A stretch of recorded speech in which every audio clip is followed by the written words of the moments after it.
Welcome to the vlog. So this is present me speaking for past me because I'm editing the vlog. This week or last week, depending on how you look at it, I decided that I'm going to start a project on here where I only read a certain trope or not necessarily genre, but like a very specific genre within a genre.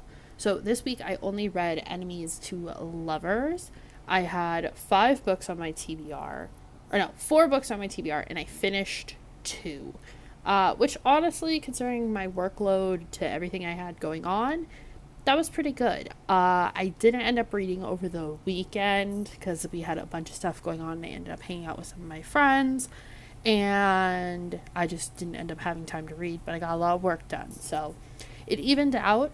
But yeah, it's a pretty short vlog, a lot of b-roll of food and stuff that I made, and then just reading updates and of course the Ruger content. So yeah, I hope you guys enjoy the vlog, and let's get into it.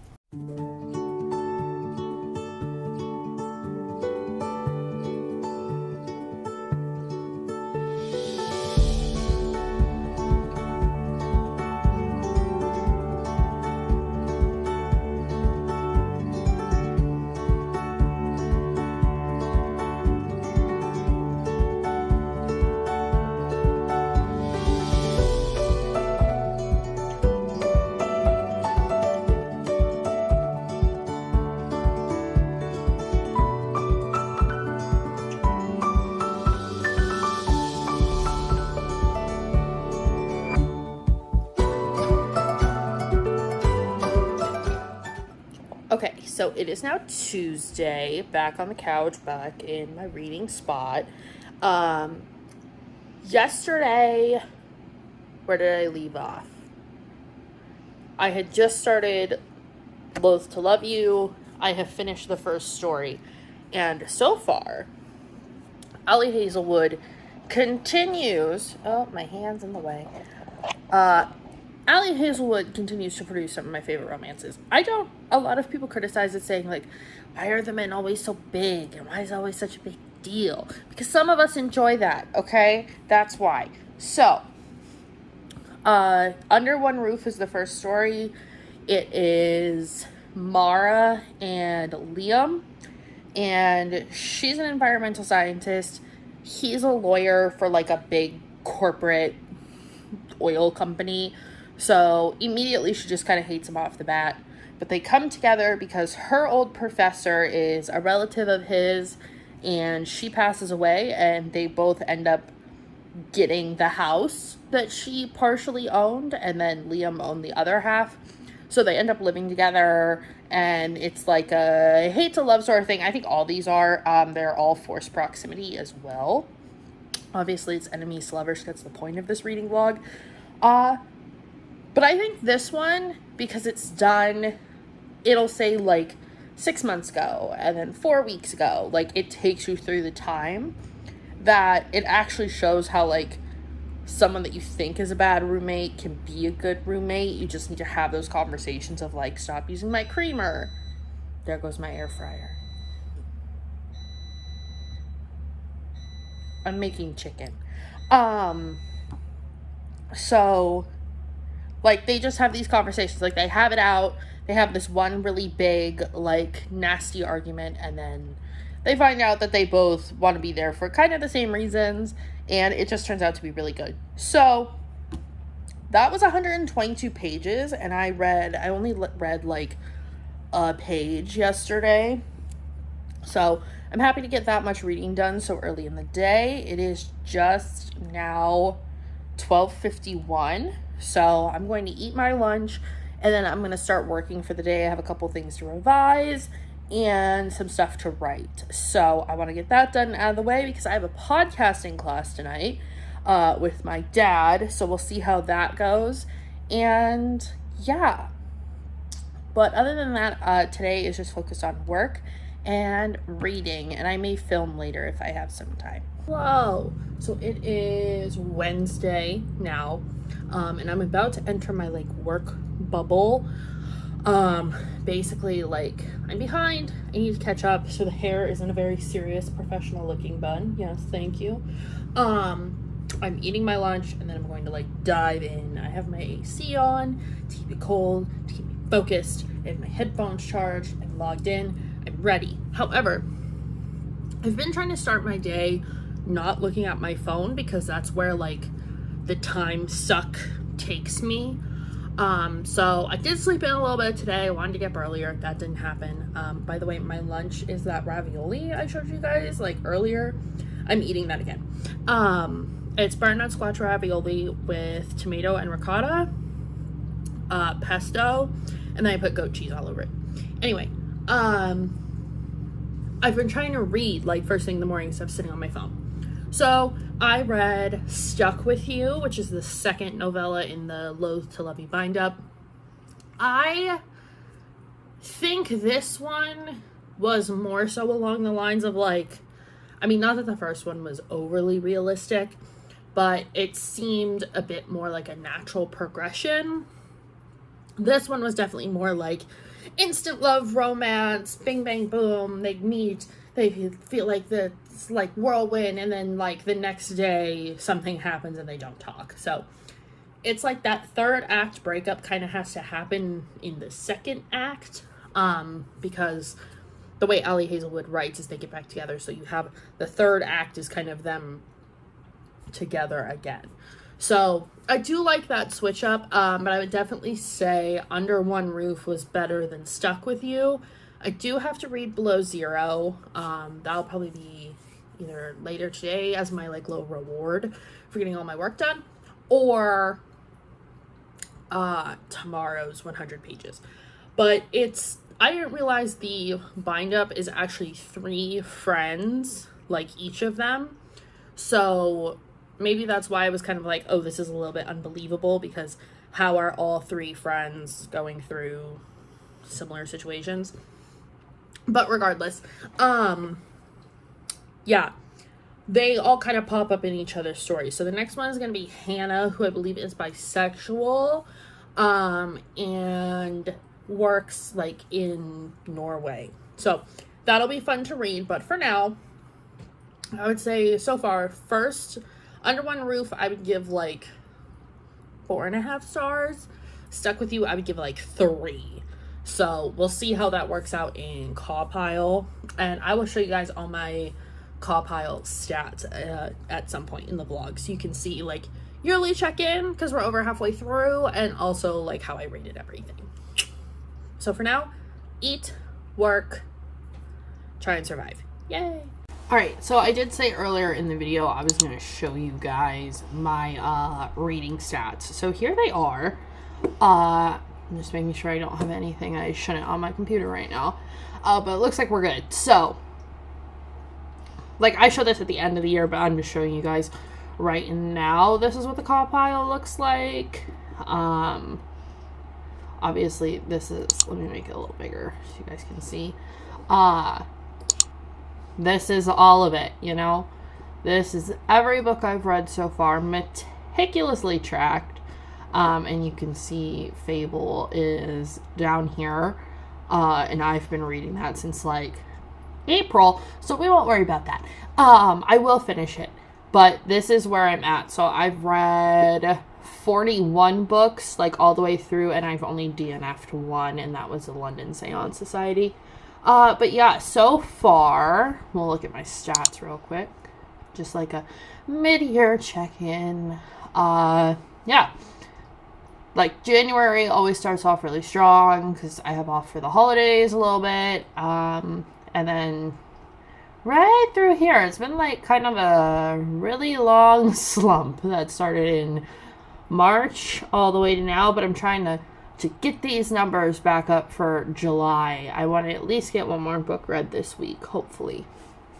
And then here we have my monthly page count and, like, hours listened, which isn't 100% correct, because I do, like, if it's like 4 hours and 30 minutes, I'll put 4.30. So this actually, like, I'll have to do some math at the end of the year to actually get the right total there. But yeah, DNF'd 1. Hours listened to per month. Obviously, January was a big one. And everything read in English. Reading method. I'm trying to stick to my goal of reading more physical books than audiobooks, which is going pretty well. And then this week has helped a lot there. Series, I'm doing good on that goal. I've finished 7 series this year, which is pretty good. I don't know what this is supposed to be. I don't know what stat I'm missing here. I'll have to look at that. Rereads, books for readathons. I only do 1. Also, don't know what this is. I'll have to look at that as well. Let's see. Genres, fantasy and romance are obviously at the top.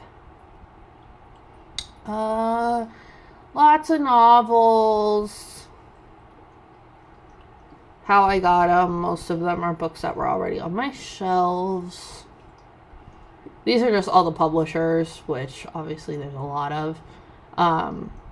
Disney and DC obviously are the biggest. My average rating this year is about a 4, so pretty decent year of reading. Although I've had a lot of 3s.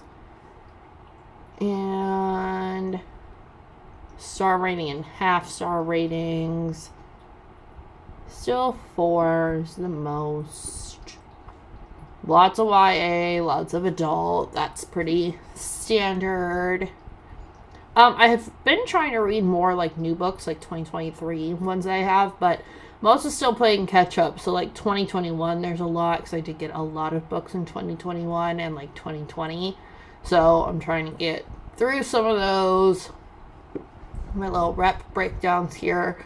Definitely got a lot more disability rep this year. Not on purpose either, but it just kind of worked out that way. Same with LGBTQ rep. There's been a lot more, and a lot more like diversity within the representation. So like a lot of books with multiple sexualities represented. Lots of authors, reading a lot of new authors. Let's see.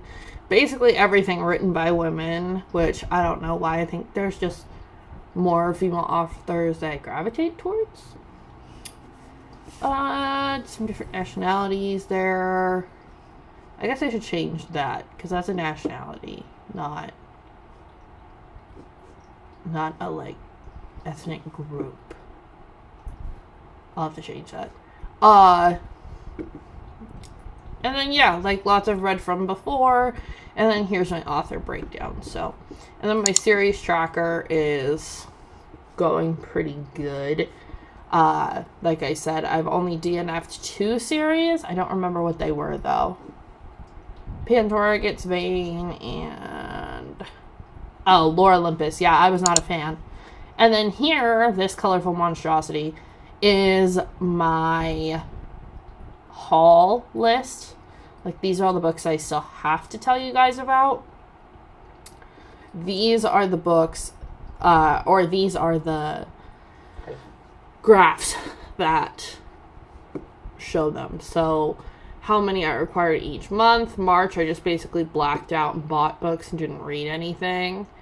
And then I got gifted a lot, though, too. Either from my mom or from other people.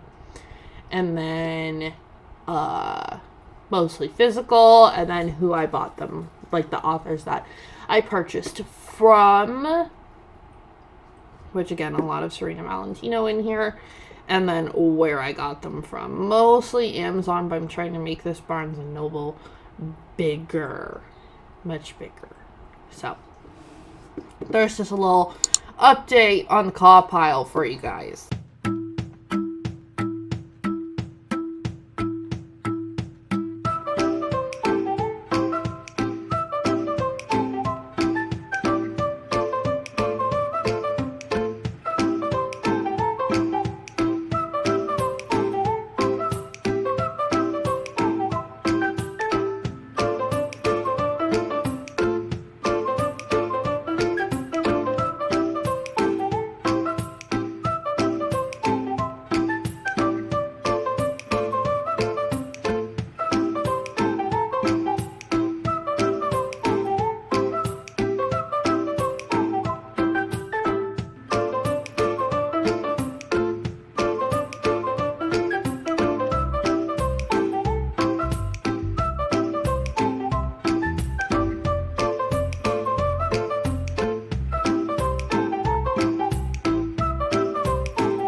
So, checking in for the first time today because I haven't really done a lot today. Like, I'm just in the midst of writing my first article for the day. And yeah, we are currently experiencing a tornado warning. So I am working until basically, like, inevitably our power goes out. But yeah, I haven't even finished reading for the day because we actually got a cat tower today. So this is the current weather situation, as you can see from the lightning, and the rain is actually coming down so quickly that it looks like there's a haze. So yeah, trying to get as much work done as possible before the power goes out, but it's a very slippery slope at the moment. Also, this is the new cat tower that Sean and I put together today. It took us a while because this specifically does not come with very clear instructions, and the videos go very, very fast. So I don't know if the cats have really gotten on it yet, but they are at least curious about what it is, but they'll probably get on it within a few days. I got this on Amazon, if anyone is interested. Yeah, so I'm just gonna work until I can work no more, and then hopefully finish the rest of Below Zero, because I started that earlier today. Hello! So, it is the morning after the wild storm last night that I showed you guys. Don't mind my hair. I don't know what it's been doing lately. Like, it's freshly washed, and it's just like, meh. So, anyway, I finished Loath To Love You last night. Finished Below Zero. It's definitely my least favorite of the three stories. I feel like it just, I don't know, the reason they broke up was similar to the reason the second one. And then there was like, that one I feel like could have been longer. Maybe that's what it was. It definitely worked as a short story, but it could have been longer. Because at the very beginning, the main character, Hannah, falls into a crack in, she calls it a crevice, in, like, the fjord that she's on, because she's in Norway doing some testing and stuff. So she gets stuck in there. And then he has to come save her, but he's not supposed to be there, and all these different things. So I feel like we could have made it longer, and also because it went back and forth between like a year ago, 6 months ago, present, and then it would go different. Like it switched timelines every chapter, where the other ones just kind of continued on a linear chapter, or the prologue was present and then you went back a year. So yeah, I thought it could have been longer. So overall, I gave it a 4 stars. But today, I feel like reading short stuff is like where my brain wants to be. So I'm going to get a little witchy and embrace the cold weather and like basically fall weather we're having right now, and read The Kiss Curse. Because I have read The X-Hex and it was okay. It wasn't one of my favorite books ever. But this one seems like it might be better, and I think it's enemies to lovers, because that's the whole theme here. And if not, oh well. I think it is, though. But this one is only like a couple hundred pages. Yeah, it's like 310 or something like that, so like the perfect length. Especially because I want to read 100 pages right now, like in this sprint, and then work and stuff like that. So depending on how much I get done today, I might get back to this. If not, tomorrow I probably won't have as much reading time. So we'll see how everything goes. But yeah, so I have this, and I think that's about it. Really just reading and working, which is all I've been doing this week. It's not a very exciting vlog, but I haven't really done anything either. So I'm okay with it. This is my kind of week. So I have one more book on the TBR, and that is Red, White, and Royal Blue, which is longer. And I may may swap it out for something different, but I don't know. But I think I'm going to do this next week. I already have it decided that I really like how much reading I got done, how much work I got done, because I was also getting reading done, so I felt good about both. So yeah, hopefully I can get done with both and then plan for next week. I think next week I want to do like a different genre though, maybe like pirates. A lot of pirate books, and I already restarted Fable like a while ago and started annotating it, but then I kind of stopped. So maybe I'll go back to that. Go back to Fable and do it that way. I think maybe that's what it is. Yeah, I think I've settled on it. Pirates of some kind. So I have a lot of short little pirate books. So we'll see how I feel about it when the time comes. Maybe I'll change my mind. But that's a little preview for next week. So that is it for this week's vlog. The enemies to lovers theme. And yeah, next week, like I said, it's going to be pirates. I already have my TBR selected. I have 4 books picked out. You guys will see that at the beginning of next week's vlog. And that's it. So make sure you subscribe if you want to see how this little project goes. And I will see you in the next one. Bye.